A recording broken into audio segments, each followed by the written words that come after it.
kita masih berada di lapangan Belang Padang, dan sekarang saya berdiri tepat di depan pesawat terbang Indonesia Airways. Nah, pesawat ini asli ya teman-teman ya, bukan replika atau sekedar monumen.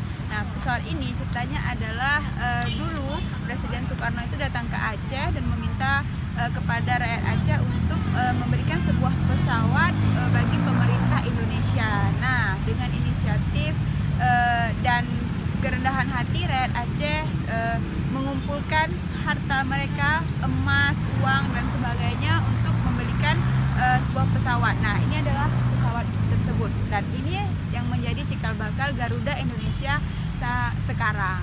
Nah, teman-teman, kalau teman-teman ingin menyaksikan sendiri gitu, melihat sendiri bagaimana bentuk dari pesawat yang pertama dihadiahkan oleh rakyat Aceh untuk pemerintah Indonesia, silakan datang ke lapangan Belang Padang, dan bisa juga lihat liputannya di channel YouTube kami TJUTE Cute, atau di website kami travelon.com. Zaijian.